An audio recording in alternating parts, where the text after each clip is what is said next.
जिसमें आध्यात्म, नारी शक्ति और प्रकृति का गूढ़ संदेश समाया हो। आइए एक सुंदर कहानी रचते हैं। गायत्री गंगोत्री, देवभूमि की दो बहनों की कथा। बहुत समय पहले की बात है। हिमालय की गोद में बसी एक रहस्यमयी भूमि थी, देवभूमि, जहां पर्वत बोलते थे, नदियां गाती थी और वनों में देवताओं की गूंज सुनाई देती थी। उसी भूमि में दो दिव्य बहनें जन्मी, गायत्री और गंगोत्री। गायत्री, ज्ञान की देवी। गायत्री बचपन से ही शांत, विचारशील और अत्यंत तेजस्विनी थीं। उनके शब्दों में मंत्रों की शक्ति थी और उनके स्पर्श से किसी भी दुखी आत्मा को शांति मिलती थी।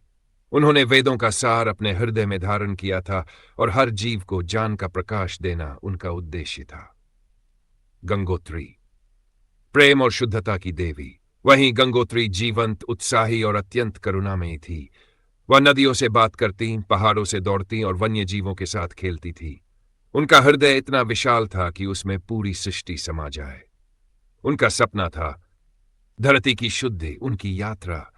जब पृथ्वी पापों और अज्ञानता से घिर गई, देवताओं ने दोनों बहनों से आग्रह किया, गायत्री, तू जान बनकर लोगों के मन को प्रकाशित कर। गंगोत्री, तू जल बनकर इस भूमि को पवित्र कर। गायत्री ने एक मंत्र बनकर ब्रह्मर्षियों के मुख से जन्म लिया, भूर्भुवः स्वः। गंगोत्री ने एक धारा बनकर हिमालय से बहना शुरू किया और आगे चलकर गंगा कहलाई। विरासत आज भी, जब कोई गायत्री मंत्र जपता है तो उसके भीतर ज्ञान का दीपक जलता है, और जब कोई गंगा जल छूता है तो उसे भीतर से पवित्रता का अनुभव होता है। यह कहानी एक रूपक है, गायत्री ज्ञान की शक्ति का और गंगोत्री शुद्ध भाव की। इन दोनों से ही जीवन संपूर्ण होता है, बुद्धि से भी और भक्ति से भी।